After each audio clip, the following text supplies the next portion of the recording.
미국 하면 가장 자본주의적인 국가 아닙니까? 뭐 자본주의의 사실상 본산지라 해도 과언이 아니죠. 자, 이런 나라에서 지금 대선에 벌어지고 있는 흐름은 그 속에서 자본주의가 가지고 있는 모순이나 개선점, 그리고 자본주의 하에서의 정치가 어떻게 움직여가는가. 즉, 미국의 누구나 국민들은 다 1인 1표라고 생각하지만 실질적으로 미국의 대선의 결과나 주요 선거의 결과는 1인 1표가 아니라 1달러 1표가 아닌가. 그런 어떤 식으로 결국 돈 많은 사람이 좌지우지하는, 돈 많은 사람에 의해서 대선 결과가 좌우되는 이런 양상이 아닌가 하는 그런 문제들을요, 우리가 지금 한번 되새겨 볼 필요가 있습니다. 그럼 한국의 정치는 안 그런가? 더 나아가서 미국에서 왜 저소득층이나 저교육층은 자신들의 정치적 선택을 제대로 하지 못하는가? 미국에서요, 이번에 흑인들은요, 한마디로 월가의 앞잡이 격인 힐러리를 지지하기보다는 샌더스를 지지해서, 또 공화당 흑인들은, 공화당의 또 저소득층들은 트럼프를 지지해야 이 사람들의 형편이 나아질 수 있습니다. 자기들의 형편이 구조적인 문제일 수도 있어요. 미국의 자유무역 정책 때문에 그런 어떤 자유무역 정책이 미국의 기업들을, 국내 제조업들을 다 없애버려서 그런 일이 발생했을 수도 있습니다. 그러면서 또 이민 정책에 의해서 끝도 없이 저임금 노동자들이, 유색인종들이 계속 들어오게 되면 미국의 임금은 점점 더 떨어질 수도 있지 않겠습니까? 근데 이 사람들이 그렇게 하지 못하는 이유가 뭔지 그런 기사들이 좀 나왔는데 한번 보시죠. 지금 미국 대선에 가장 관심이 없는 거 무당파 저학력 청년 여성이라는 거죠. 미국 대선 경선 레이스가 지금 막바지로 가는 가운데 민주당 무당파 성향의 청년 저학력층 여성일수록 여기에 관심을 기울일 가능성이 매우 낮다는 겁니다. 자신들의 입장을 대변할 후보가 그만큼 적다라고 느끼는 것도 있지만은 어쨌든 미국의 갤럽이 발표한 내용에 보면 이렇다는 거예요. 조사에 따르면 현 시점에서 전체적으로 미국 여성 유권자는 남성 유권자보다 대선에 관심을 적게 가지고 있고요.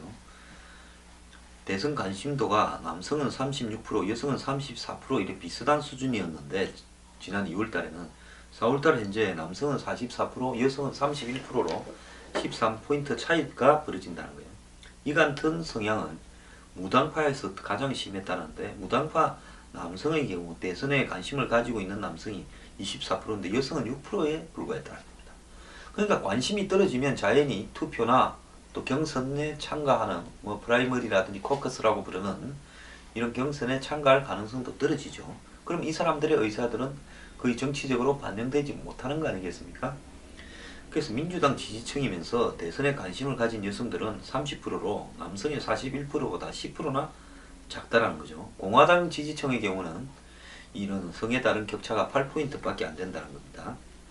대선에 대한 관심도는 나이가 많을수록 높고 18세에서 34세까지 연령대에서는 대선 관심도가 남성이 26, 여성 17에 불과했으나 55세 이상 연령에는 남성 57, 여성 44로 급등했는데요. 대신 청년층은 성별 간 격차가 적어 18세 이상 34세 이하 연령대에서도 다른 연령 대비 가장 적은 9포인트 차이를 기록했다는 겁니다. 대학 졸업 유무도요, 남성은 비교적 큰 영향을 미쳤습니다. 대학을 졸업한 남성은 그렇지 않은 남성에 비해서 25포인트가 더 대선에 대한 관심이 높았고요. 반면 대졸 여성과 비대졸 여성의 격차는 15포인트로 적었다는 겁니다. 비대졸 여성의 경우는 대선 관심도가 28%로 가장 낮았다는 겁니다. 자, 이런 문제를 보면요, 미국에서 샌더스가 젊은 사람들한테 열렬한 지지를 받는 것처럼 보이지만은 안정지향적인 상태를 원하는 미국의 50대 이상의 고령층들이 대선 관심도가 젊은 사람보다 월등하게 많기 때문에 그 젊은 사람들 일부는 엄청나게, 고학력 젊은 사람들은 관심을 많이 가지지만은 저학력 무당파 여성 같은 경우에는 아예 관심이 거의 없다는 겁니다. 그렇기 때문에 나이 많은 사람들은 힐러리를 열심히 지지하고, 정작 자신들이 그 수의 대상이 돼야 될 저학력 여성들 같은 경우에는 관심이 없다는 겁니다. 이 학력 문제만 그런 게 아닙니다. 소득도 관계 있어요. 한번 보십시오. 미국 민주당 그 경선에서 힐러리를 위협했던 민주적 사회주의자 버니 샌더스 상원 의원은 가난한 이들이 투표를 하지 않아 그간 경선에서 졌다고 패인을 분석했습니다. 자, 사실 경선에서 숫자로 보면 주별로 보면 크게 진 것도 아니에요. 이때까지 35개 주를 했는데요. 샌더스가 16개 주를 이겼습니다. 크게 차이가 안 납니다. 자, 샌더스는 빈부격차 등 소득 불균형의 해소에 주력한다는 공약으로 돌풍을 일으켰지만은 뉴욕에서 지는 바람에 이제 역전할 가능성이 거의 없다라는 평가를 받고 있죠. AFP 통신에 따르면 샌더스는 미국 MBC 방송에 인터뷰에 출연해서 자신의 패배가 저소득층이 투표를 안 했기 때문이라고 지적을 했습니다. 그것은 부인할 수 없는 사실이라면서 그야말로 미국 사회의 슬픈 현실이라는 거죠. 즉 저소득층 같은 경우에 열심히 투표를 참여해서 미국의 현실을 바꿔야 된다. 자기들이 지금 처해 있는 현실이 부당하다. 이렇게 항변을 해야 될 건데 그런데 이 사람들이 투표를 하지 않습니다. 샌더스는 젊은 층을 투표로 이끄는 데는 성공했지만 자신의 메시지를 저소득층에 확산하는 게 힘들었다고 드러났다고 합니다. 미국의 통계 자료에 따르면 소득이 1만 달러, 연소득이 그러니까 한국 돈으로 한 1150만 원 정도 이하인 유권자의 투표율은 24.5%에 그쳐 4명 중 3명이 투표 안 한다는 겁니다. 아까 무당파의 저학력 여성 같은 경우에 이 정도 수치보다 더 낮았잖아요. 마찬가지로 1년에 만불도 못 버는 사람들은 정치가 어떻게 돌아가든지 말든지 아예 투표도 하지 않는다는 겁니다. 지난해 퓨 리서치 조사에서도 미국의 투표율은 일본, 칠레, 스위스보다 높지만은 선진국 중에서는 중하위권에 속한다고 합니다. 샌더스 후보는 투표율이 크게 높아지고 저소득층, 근로계층, 젊은 층이 정치 과정에 참가한다면 투표율이 한 75%만 돼도 미국은 굉장히 변화할 수 있을 것이다 라고 이야기했습니다. 근데요, 정말로 슬픈 현실은 샌더스가 지적한 다른 문제에 나옵니다. 미국의 볼티모어 저소득층의 기대 수명이 북한보다 짧다는 겁니다. 특정한 한 도시에 소득이 낮은 계층이 앞으로 몇 살까지 살 건가 예측되는 수명이 북한보다 낮다는 겁니다. 마약에, 총격에, 알코올 중독에 죽어가는 거죠. 자, 미국의 지금 메릴랜드 주 경선을 앞두고 있는데요. 샌더스 의원이 메릴랜드 주 볼티모어시 옛날에 뭐 조금 잘 나왔습니다만 요즘 쇠락한 도시가 되어가고 있죠. 일부 저소득층 거주지역 기대 수명이 북한보다도 짧다고 주장하며 저소득의 양극화를 하루빨리 해결해야 된다고 이야기했습니다. 샌더스 의원은 23일 볼티모어 유세에서요. 당신이 만약 볼티모어의 가장 소득이 낮은 지역에서 태어났다면 미국에는 이 슬럼가가 있지 않습니까? 못 사는 사람이 모여서 사는 동네가 있죠. 거기는 경찰도 잘 안 들어가고 낮에도治安이 위험하다라고 평가를 받고 있는 그런 지역들인데 그런 지역에 태어났다면 소득이 가장 높은 곳에서 태어난 사람보다 20년가량을 기대 수명이 짧을 거다. 볼티모어의 15개 저소득 지역 기대 수명은 북한보다 짧다라고 이야기했습니다. 이어 샌더스는 볼티모어의 저소득 지역 두 곳에서는 영아, 그러니까 갓난 아이들의 사망률이 팔레스타인 가자 지구보다도 높다는 겁니다. 이게 미국의 비참한 현실입니다. 어떤 집계를 바탕으로 이렇게 말을 했는지는 지적을 하지 않았지만은 근데 미국 스탠퍼드대 경제학과 라저 채티 교수를 비롯한 연구진이 미 정부 인구 통계와 납세 기록을 바탕으로 이달 초 발표한 연구 결과를 보면요. 상위 1%인 사람의 기대 수명은 남성을 기준으로 87.3세, 하위 1%에 속하는 사람보다 14.6년이 더 오래 사는 걸로 나오고 있습니다. 가난하면 빨리 죽는 겁니다. 샌더스 의원은 가난 때문에 생기는 문제는 좋은 TV를 구입하지 못하거나 외식을 못하게 된다는 점이 아니라요. 가난이 사형 선고와 동격인 말이 되어버린다는 점이라는 겁니다. 즉 가난하면 빨리 죽는다는 겁니다.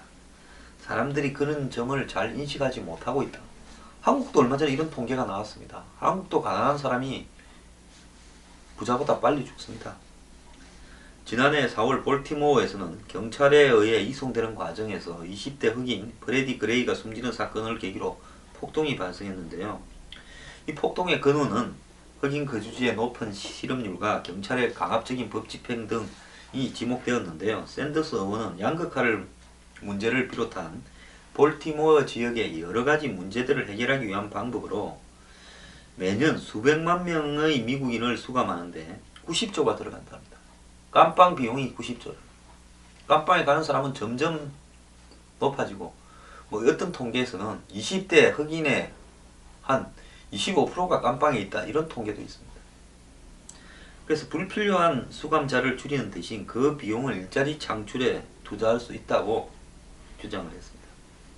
대체로 이제 흑인들은 힐러리를 지지한다 이러는데요. 뉴욕 경선에서 힐러리 장관은 흑인 여성의 79%, 65세 이상 노년층의 73%로 샌더스를 압도했습니다. 이 사람들이 힐러리를 한 10% 정도 최종 결과에서 샌더스 앞서게 만들었습니다.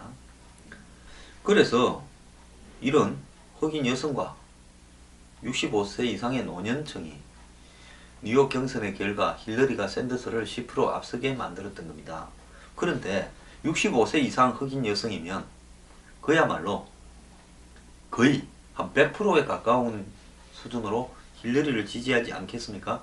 그런데 어제 한 신문에 샌더스 지지 60대가 정치 개혁을 원한다고, 흑인 여성입니다. 이 사람이 이런 소수자의 선택을, 마이너리티 선택을 했는데요. 그 사람 인터뷰에 보면 민주당이 더 진보적이고 민주적인 정당이 돼야 된다. 샌더스의 과감한 정책들이 반영이 돼야 된다고 이야기를 했고요. 손에 들고 있는 샌더스 공약 홍보물에 이 고장난 사법체계의 개혁이라는 부분을 가르치면서요. 내 아들도 10대 때 흑인이라는 이유로 억울하게 옥살이를 했다. 흑인 수감률이 압도적으로 높은 현실이 개선돼야 된다. 이렇게 말을 했습니다. 그래서 경선 결과는 힐러리가 뉴욕에서도 이길 거고 결국 후보도 그 힐러리가 될 거다. 그러나 나처럼 샌더스를 지지하는 사람이 많아야 힐러리도 변화와 개혁에 대한 압박감을 느낄 거다. 이렇게 이야기합니다. 이미 미국 대선은 민주당에서는 힐러리가 이겼습니다. 근데 샌더스가 경선을 포기하지 않고 진 사람이 이렇게 경선을 이어가는 것은 힘도 안 나고요. 여러 가지로 어렵습니다. 그럼에도 하는 이유는 뭔가 하면 이걸 끝까지 가면서요. 미국 정치가 어떻게 바뀌어야 된다는 점을 지적을 해야, 한마디로 이번에 이 샌더스가 경선에 참가한 목적이 본인이 대선에 당선이 안 되더라도 그 가치는 민주당의 반영도 되고 정치 쟁점화도 되고 또 정치 이슈로 또 본선에서도 등장하고 미국 의원들이 법으로서 고치려고도 한다는 겁니다. 한국 같으면요. 벌써 샌더스는 기권하고요. 힐러리 밀어준다 그러고 국무장관 자리 하나 주시오 하고 딜 쳤을 겁니다. 자, 이것이 그래도 미국에서 정치가 약간은 희망이 있는 겁니다. 미국에요. 영화인들이 보면 지난번에 조지 클루니가 뭐 힐러리 지지하고 오바마 지지한 것처럼 이런저런 이유로 정치적으로 다 연관을 했습니다. 그런데 할리우드의 보수계 인사들이 조직한 클럽인 에이브의 친구들이라는 이런 조직이 있는데요. 여기는 뭐 유명 영화 배우들이 많이 들어 있습니다. 근데 이 조직이 21일 공화당 경선을 둘러싼 내분으로 조직 해체를 선언했답니다. 가디언지에 따르면 존 보이터, 영화 챔프의 주인공이었죠. 그 다음 제리 브로카이머, 이 사람은 유명한 액션 영화 뭐 이런 게 제작자이죠. 캐시 그래머 등 유명 연예인들이 주축으로 1,500명의 회원을 거느린 이 클럽이 회장 명의로 성명을 발표하고 조직 해체를 선언했는데요. 해체 사유가 원래 조직을 만든 목적이 이루어졌고 회비를 내는 회원이 줄어들었다. 뭐 이렇게 이야기를 하는데 갑작스럽게 이렇게 발표한 이유는요. 도널드 트럼프 공화당 대선 경선을 둘러싸고 내부 갈등이 벌어졌고 이것이 해체를 촉발했다는 겁니다. 공화당에서 불고 있는 지금 트럼프를 지지하느냐 안 하느냐 하는 패싸움이 할리우드의 보수 인사들을 중심으로 만들어진 이런 사교 조직에도 영향을 미쳤다는 겁니다. 그리고 특히 트럼프와 테드 크루즈, 존 케이시 등 공화당 후보들 간의 최후의 결전장인 6월 7일 캘리포니아 경선을 앞두고 내분이 심화됐다는 겁니다. 자, 이 클럽은 캘리포니아 LA에 있을 거 아닙니까? 할리우드니까. 그러니까 이 클럽이 누구를 지지하느냐를 갖고 이제 6월 7일 날 캘리포니아에서 트럼프가 이겨버리면 거의 뭐 상황 끝이죠. 자, 이걸 앞두고 이제 서로 이견이 생겼겠죠. 프로듀서이자 시나리오 작가로 클럽의 공동 창설자인 라이오넬 채딘드는 최근 대선 경선이 클럽 내에 내전을 야기하고 있고 우정과 단합을 해치고 있다 이야기를 했습니다. 온라인 매체 한 매체는 이와 관련해서 챗 윈드는 크루즈의 열렬한 지지자지만 가장 유명한 배우인 존 보이트는 트럼프 지지를 선언했다는 거죠. 보링 회장은 당초 동료회를 함량할 목적에서 큰 비용을 들어서 클럽을 개설했는데 이제 비싼 유지 비용이 드는 상설 조직이 없어졌으니 그냥 전화로 연락이나 하고 지내자 했다는 겁니다. 자, 2005년 결성된 에이브의 친구들은 전반적으로 진보 성향이 할리우드는 굉장히 강합니다. 대부분의 스타들이 진보 성향을 보이고 있는데 이런 연예계에서 보수파 종사자들의 도피처가 되어 왔는데 공화당 티파티 참여자 등 보수 인사들을 초청해 연설을 듣는 보수적 어떤 통로가 되어 왔다는 겁니다. 할리우드에서요.